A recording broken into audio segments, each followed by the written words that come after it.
Si tu es en micro-entreprise et que tu n'as pas encore compris la réforme de la facturation électronique, je vais te l'expliquer en 2 minutes parce qu'il y a beaucoup de confusion et à un moment donné, tu pourras plus dire que tu ne savais pas. Alors la première chose à graver dans ta tête, c'est qu'il y a deux dates. La première, c'est le 1er septembre 2026. À cette date, toutes les entreprises, même les micros, doivent être capables de recevoir une facture électronique. Ça veut dire que avant cette date, tu dois avoir choisi une plateforme agréée par l'État. Ensuite, la deuxième date, c'est le 1er septembre 2027. C'est là que toi, micro-entrepreneur, tu devras émettre tes propres factures en électronique. Donc non, tu n'es pas en retard si tu envoies encore tes factures en PDF ou par mail aujourd'hui, mais il te reste un an pour te préparer. Le deuxième piège, c'est de penser que si je suis en franchise de TVA, je ne suis pas concerné.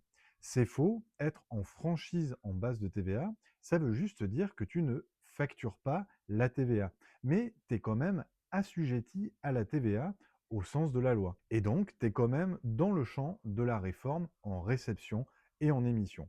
Ça, c'est le malentendu qui va coûter cher à plein de micro-entrepreneurs en 2027. Concrètement, qu'est-ce que tu auras à faire en micro en 2027? Alors d'abord, choisir ou confirmer ta plateforme agréée, celle que tu utilises déjà pour recevoir, peut suffire pour émettre. En deux, émettre tes factures dans un format structuré, pas juste un PDF classique. En trois, ajouter les nouvelles mentions obligatoires sur tes factures. Et là, c'est ta plateforme qui gère la transmission.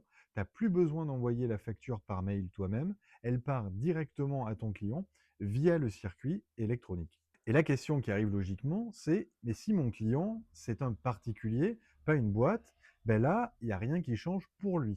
Tu continues à lui envoyer ta facture normalement, par mail par exemple. La différence, c'est en coulisses. Toi, tu devras transmettre les données de cette vente à la plateforme qui les envoie à l'administration. Ça s'appelle l'e-reporting. Donc pour ton client particulier, il y a zéro changement visible, mais pour toi, c'est une déclaration en plus automatisée par ta plateforme. En bref, retiens ça, la réception, c'est pour 2026, l'émission de facture pour 2027, la franchise de TVA ne protège pas et les particuliers ne voient rien changer de leur côté. Si tu veux qu'on regarde ta situation précise, tu sais où nous trouver. Nous, c'est Manon et Luc du bureau organisé et notre job, c'est de te donner les infos les plus précises pour que tu restes concentré sur l'essentiel, ton activité.